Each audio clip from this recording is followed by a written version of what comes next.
Reshma. The name tasted foreign on her tongue these days, a whisper of a life that felt both intimately familiar and impossibly distant. 6 months since the day her world fractured, the day a stranger's malice became etched upon her skin, forever altering the landscape of her existence. Before, there were dreams of university, late-night talks with friends, and the intoxicating thrill of first love. Now, there was this. The attack itself was a blur, a horrifying tableau of searing pain and guttural screams. She remembered the sting, like 1,000 fire ants devouring her flesh, the acrid smell that choked the air, and the frantic, desperate cries of her sister, Gulshan. Then, darkness. She woke in a sterile hospital room, the world a muffled echo of its former vibrancy. Bandages swathed her face, obscuring the extent of the damage, but the dull, throbbing ache was a constant, unwelcome companion. The nurses, their eyes filled with a pity she couldn't bear to meet, spoke in hushed tones about surgeries, skin grafts, and the long, arduous road to recovery. But the physical pain, as excruciating as it was only half the battle. The emotional trauma was a deep, festering wound that threatened to consume her. Shame, anger, and a profound sense of loss warred within her, threatening to shatter her already fragile spirit. She retreated into herself, a silent, withdrawn figure haunted by nightmares of that day. Sleep offered no respite. In her dreams, the attacker was faceless, a shadowy figure embodying all the hate and ugliness in the world. The acid rained down again and again, each time more potent, more devastating. She would wake up screaming, drenched in sweat, her heart pounding against her ribs like a trapped bird. The world outside, once a source of joy and wonder, now felt hostile and unforgiving.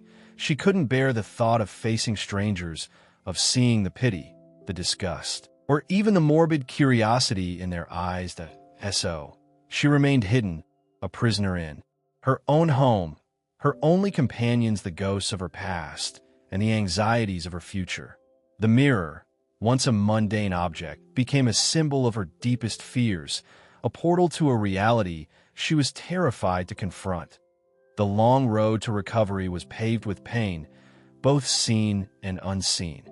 Each morning began with a ritual of cleansing and dressing the burns, a process that took hours and left her exhausted. The skin grafts, painstakingly harvested from other parts of her body, were a patchwork of color and texture, a constant reminder of what she had lost. Surgery became a familiar routine. The doctors, skilled and compassionate, worked tirelessly to reconstruct her face, to restore some semblance of her former self. But each procedure was a gamble, a delicate dance between hope and the ever-present risk of infection or further disfigurement. The waiting rooms were filled with other patients, each bearing their own scars, their own stories of suffering. Reshma found a strange comfort in their shared experiences, a silent understanding that transcended words. Then there were the therapies. Physical therapy to regain mobility in her neck and shoulders, occupational therapy to relearn simple tasks like eating and dressing, and the hardest of all, the psychological therapy. Dr. Sharma, a kind, patient woman with gentle eyes, became Reshma's lifeline. In their sessions, Reshma slowly began to unpack the trauma, to confront the anger and the fear that had taken root within her. It was a painful process, like peeling back layers of scar tissue, but with each session, she felt a little lighter, a little stronger. The daily challenges were relentless. The itching that never stopped, the sensitivity to light and heat, the constant stares from strangers when she ventured out, swathed in scarves and sunglasses. Simple things, like going to the grocery store or taking a walk in the park, became monumental tasks, requiring a level of courage she didn't always possess. Sleep remained elusive. The nightmares continued to plague her, and even when she managed to drift off, she would often wake up in a panic, convinced that the attack was happening all over again. But amidst the pain and the challenges, there were also moments of grace, the kind word from a stranger, a shared laugh with her sister, the warmth of the sun on her skin. These small moments, like tiny seeds of hope, kept her going, reminding her that even in the darkest of times, there was still beauty and goodness in the world. They fueled her determination to heal, not just physically, but emotionally, to reclaim her life from the ashes of that horrific day. The fear was a constant companion, a gnawing anxiety that never truly left her. It lurked in the shadows, whispered in her ear, and painted grotesque images on the back of her eyelids. The fear of the unknown, of what awaited her behind the veil of bandages and closed eyes, was almost as debilitating as the physical pain itself. What would she see? That question echoed relentlessly in her mind, a broken record stuck on repeat. Would she recognize herself? Would there be anything left of the girl she once was, the girl with bright eyes and a mischievous smile? Or would she be confronted by a stranger, a grotesque caricature of her former self? The nightmares offered no comfort, only amplified her fears. In one recurring dream, she stood before a mirror, shrouded in darkness. As she reached out to touch the glass, the darkness receded, revealing a monstrous face, a twisted mask of scar tissue and distorted features. She would recoil in horror, screaming until she woke up, her heart pounding, her body trembling. During her therapy sessions, Dr. Sharma encouraged her to articulate her fears, to give them voice. "What is the worst thing that could happen, Reshma?" she would ask gently. And Reshma would confess her deepest anxieties, that I won't be able to live with myself, that I'll be disgusted by what I see, that everyone will be disgusted by me. Dr. Sharma would listen patiently, offering words of comfort and reassurance. "Your scars don't define you, Reshma," she would say. "They are a part of your story, but they're not the whole story. You are still you, and you are still beautiful, inside and out." But Reshma struggled to believe her.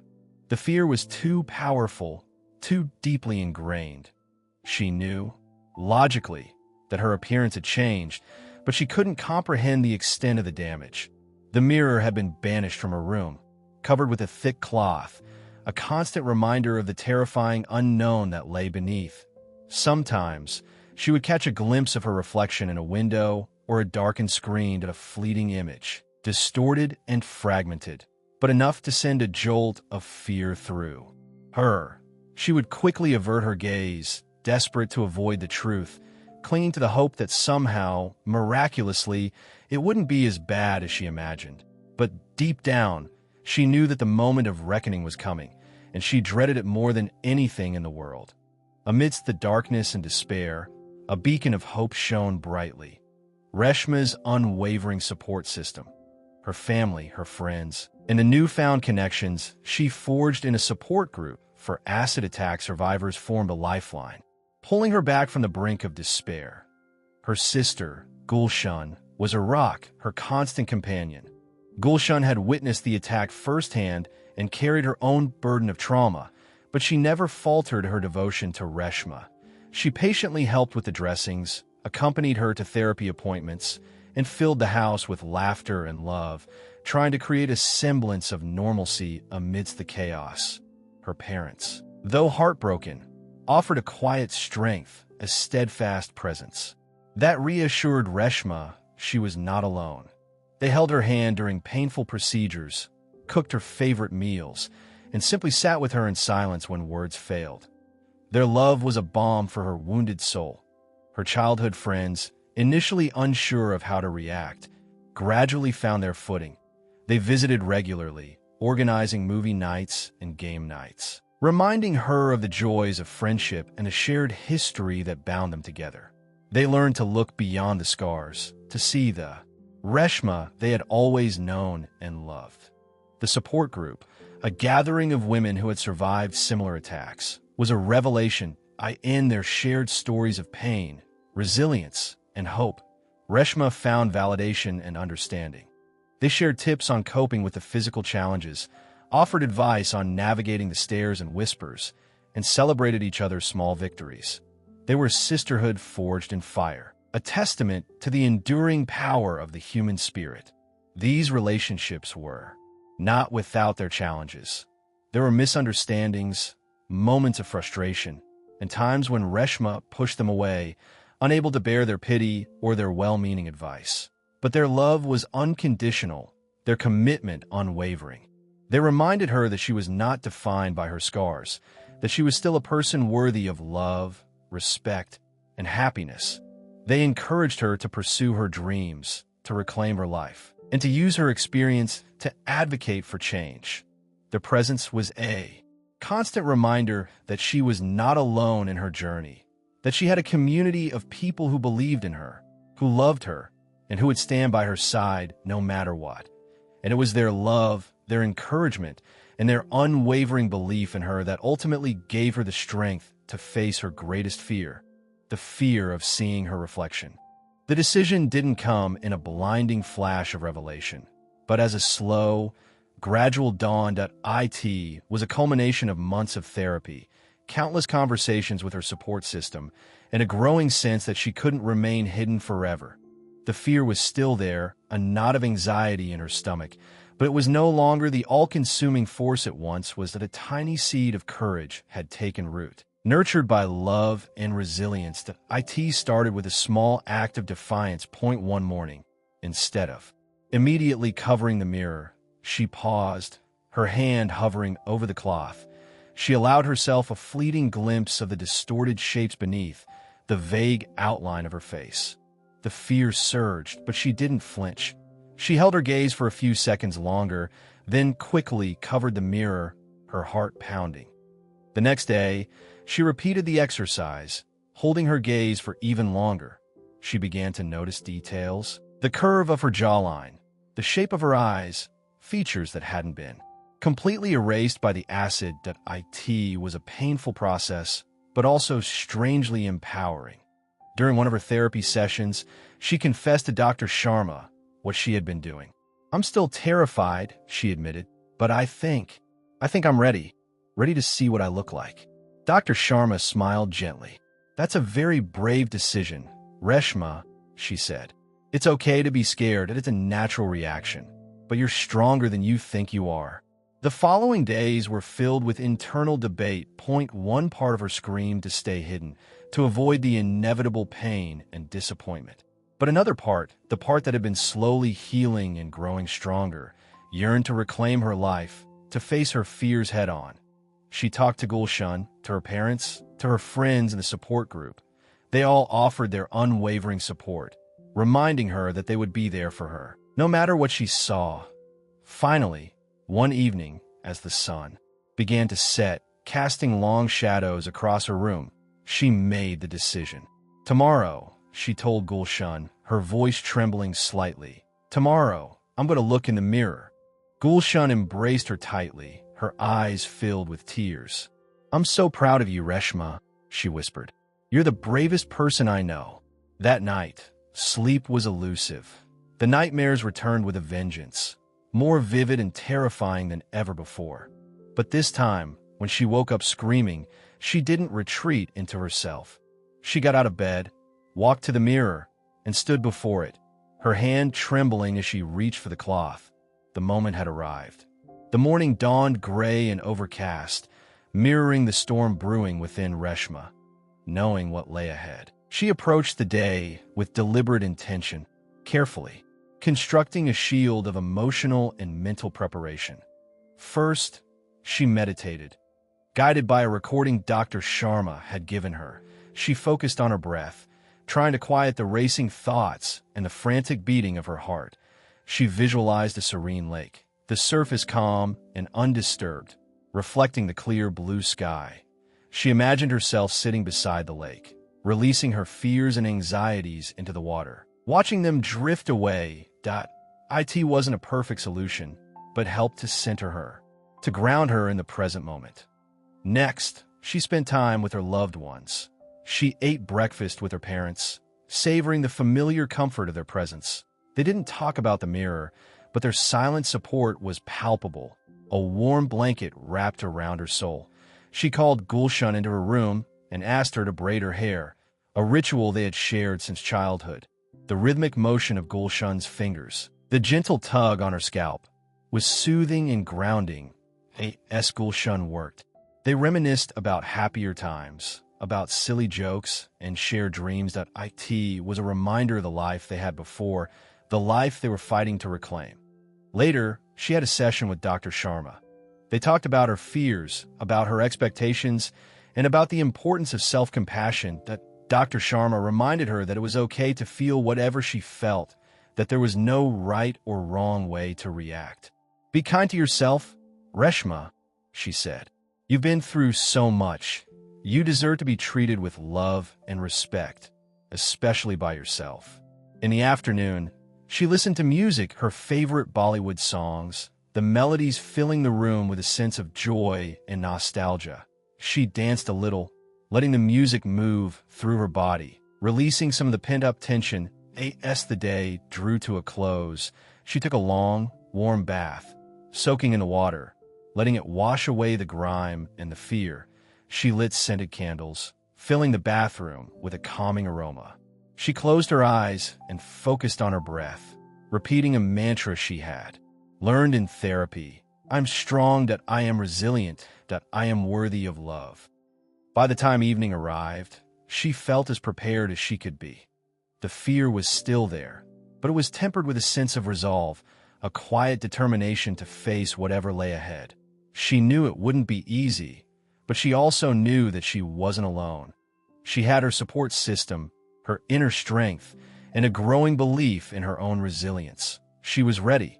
The mirror hadn't actually arrived. That day at IT had been there all along, draped in a heavy, dust-collecting sheet, a silent sentinel in the corner of her room.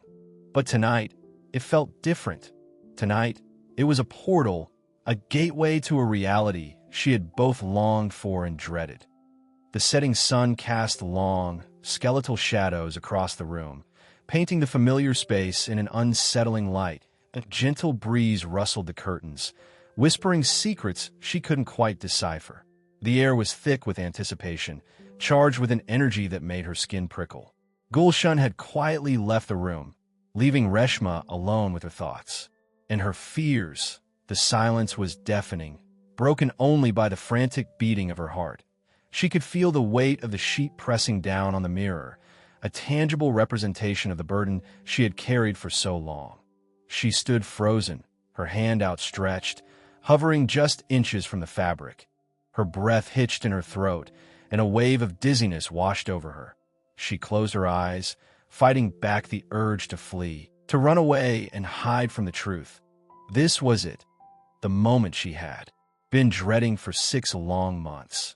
The moment that would either shatter her completely or set her free. She imagined the mirror as a still pond, reflecting not only her physical appearance, but also the depths of her soul. What would she see when she finally dared to look? Would she see a broken, disfigured woman, or would she see the resilient spirit that had carried her through so much pain and suffering? Her fingers trembled as they brushed against the rough fabric of the sheet. She could feel the cool glass beneath, a stark contrast to the heat that coursed through her veins. With a deep breath, she steeled herself, summoning every ounce of courage she possessed. She gripped the sheet tightly, her knuckles white, and with a swift, decisive motion, she pulled it away. The mirror was revealed, but instead of focusing on the reflection, she kept her eyes closed for a moment longer, savoring the darkness. Bracing herself for the inevitable impact, the silence stretched, thick and heavy, pregnant with anticipation. Then, slowly, deliberately, she opened her eyes. The first glimpse was a punch to the gut, a wave of nausea that threatened to overwhelm her. Akati wasn't the monstrous image from her nightmares, but it was still different. The girl staring back at her from the mirror was both familiar and utterly foreign. The acid had ravaged the left side of her face, leaving a landscape of scar tissue that pulled and distorted her features. Her left eye was smaller, partially obscured by the tightened skin. The curve of her cheekbone was gone, replaced by a smooth, uneven surface. Her lips were misshapen, pulled into a perpetual, lopsided smile. She gasped, a strangled sound that echoed in the silent room. Tears welled in her eyes, blurring the already distorted image. She wanted to scream, to shatter the mirror, to erase the horrifying reality staring back at her. But she didn't. Instead, She stood frozen, transfixed by the reflection. She couldn't look away. It was as if she were seeing herself for the first time, stripping away all the illusions and expectations she had carried for so long. The initial shock began to subside, replaced by a wave of grief so profound that it threatened to drown her. She mourned the loss of her former self, the girl with the bright eyes and the mischievous smile. She mourned the life that had been stolen from her, the dreams that had been shattered. She reached out a trembling hand and gently touched the scar tissue on her cheek. It felt strange. Alien, not a part of her, but it was that It was a part of her now, etched in her skin, a permanent reminder of the trauma she had endured. As she continued to gaze at her reflection, a flicker of something else began to emerge from the depths of her despair. It wasn't acceptance. Not yet. But it was a start. It was a glimmer of recognition, a faint echo of the girl she used to be. She saw the strength in her eyes, the resilience in her jawline. She saw the scars, yes, but she also saw the spirit that had survived, the spirit that had refused to be broken. And in that moment, she realized that she was still there, buried beneath the layers of scar tissue and pain. She was still Reshma, and she was still alive. The tears continued to flow, but they were no longer tears of pure grief. They were tears of release, tears of recognition, tears of hope. She had faced her greatest fear, and she had survived. The journey was far from over, but she had taken the first, crucial step towards healing. The initial shock had subsided, leaving behind a complex tapestry of emotions. Reshma continued to study her reflection, her gaze lingering on every line, every curve, every imperfection. That It was like deciphering a foreign language, trying to understand the story etched upon her skin. Did she recognize herself? In some ways, yes. She saw the familiar shape of her nose, the curve of her eyebrows, the faint freckles that still dotted her cheeks.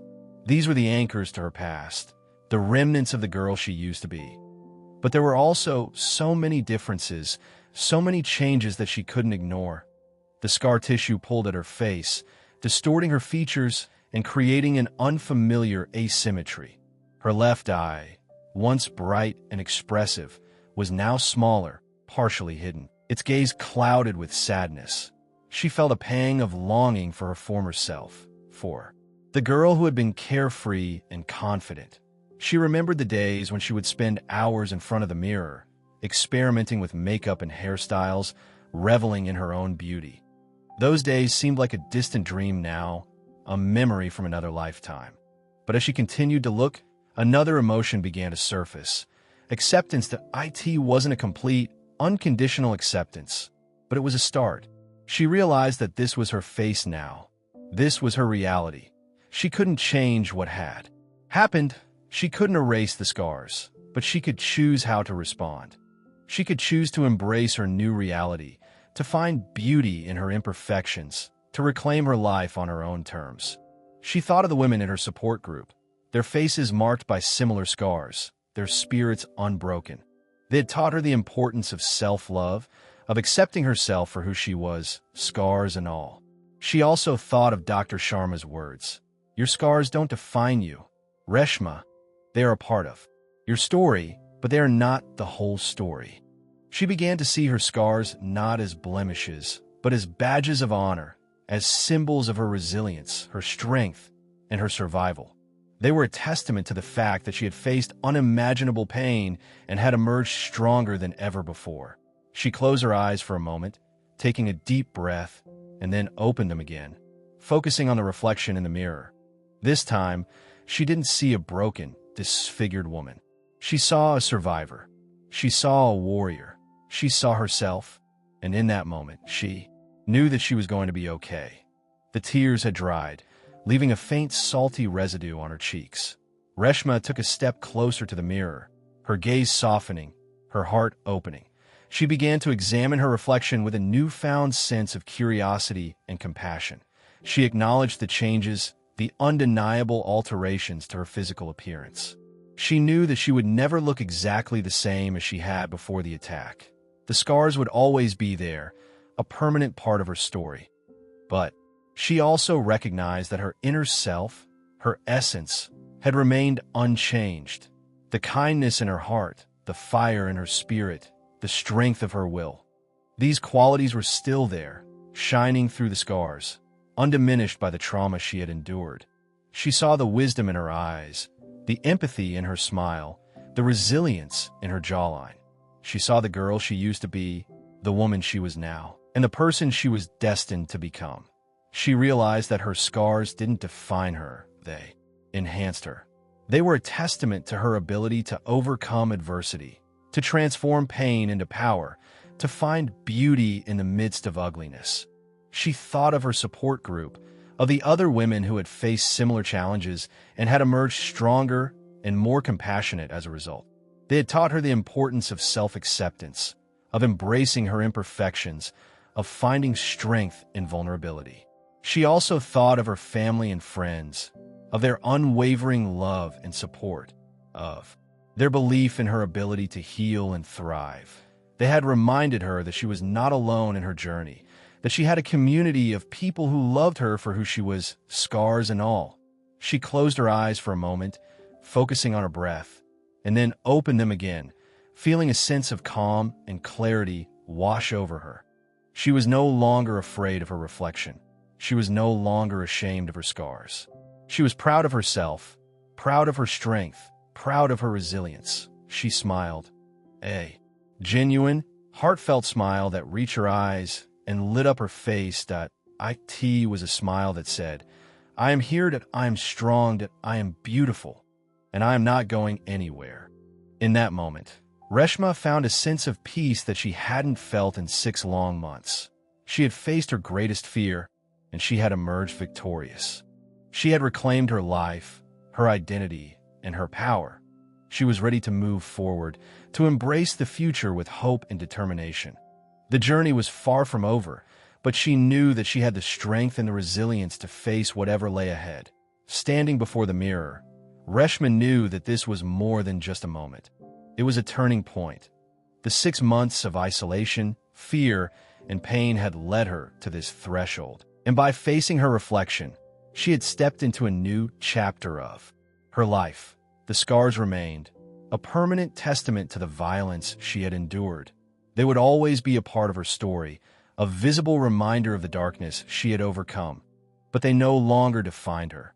They were no longer a source of shame or fear, but rather a symbol of her strength and resilience. She had begun to reclaim her identity, piece by piece, starting with the simple act of looking in the mirror, by confronting her altered appearance. She had taken back control of her narrative, refusing to let the attacker's malice dictate her self-worth. She realized that true beauty wasn't about flawless skin or symmetrical features. It was about inner strength, about kindness, about compassion, about the ability to love and be loved. And she possessed all of those qualities in abundance. Her self-worth, which had been shattered by the attack, was slowly being rebuilt, stronger and more resilient than before. She had learned to value herself not for her physical appearance, but for her inner qualities, for her ability to overcome adversity, for her unwavering spirit. She knew that the road ahead would not be easy. There would still be challenges, setbacks, and moments of doubt. But she was no longer afraid. She had faced her greatest fear, and she had emerged victorious. She had rediscovered her voice, her passion, and her purpose. She was determined to use her experience to advocate for other acid attack survivors, to raise awareness about this heinous crime, and to fight for justice and equality.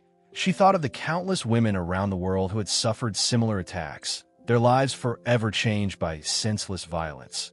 She wanted to be a beacon of hope for them, a symbol of resilience, a reminder that they were not alone. She stepped away from the mirror, feeling a sense of lightness and freedom that she hadn't experienced in months. The scars were still there, but they no longer held her captive. She was free to move forward, to pursue her dreams, to live her life to the fullest. This was a new beginning, a chance to rebuild her life on her own terms, to create a future filled with hope, purpose, and love. And she was ready to embrace it with open arms. The sun was beginning to set, casting a warm golden glow across the room as Reshma turned away from the mirror, leaving the past behind her. Her gaze was now fixed firmly on the future, a future filled with hope, determination, and a renewed sense of purpose. Her immediate goal was to continue her physical and emotional healing, to attend therapy sessions, to connect with her support group, and to nurture the relationships with her family and friends. She knew that the journey to recovery was ongoing, but she was committed to taking each step with courage and grace. She also had dreams and aspirations that extended beyond her own healing. She longed to return to university, to pursue her education, and to make a meaningful contribution to the world. She envisioned herself working as a social worker, helping others who had experienced trauma and adversity. But her most pressing aspiration was to advocate for other acid attack survivors. She wanted to use her voice to raise awareness about this horrific crime, to challenge the societal norms that perpetuate it, and to demand justice for the victims. She had already begun working with a local organization that provided support and resources for survivors, and she was eager to expand her involvement. She wanted to share her story, to inspire hope, and to empower others to reclaim their lives. She envisioned herself speaking at conferences, writing articles, and lobbying lawmakers to enact stricter laws against acid attacks. She wanted to create a world where no one would have to endure the pain and suffering that she had experienced. She knew that it would be a long and difficult battle, but she was not afraid. She had faced her greatest fear, and she had emerged stronger than ever before. She had found her voice, her passion, and her purpose. She looked out the window at the vibrant colors of the sunset and felt a surge of gratitude for all that she had. She was grateful for her family, her friends, her support group, and her own resilience. She was grateful for the opportunity to live, to love, and to make a difference in the world. The future was uncertain, but she was no longer afraid. She had found her strength, her voice, and her purpose. She was Reshma, a survivor, a warrior, and a beacon of hope.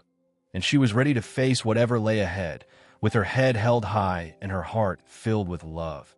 Her life was just beginning.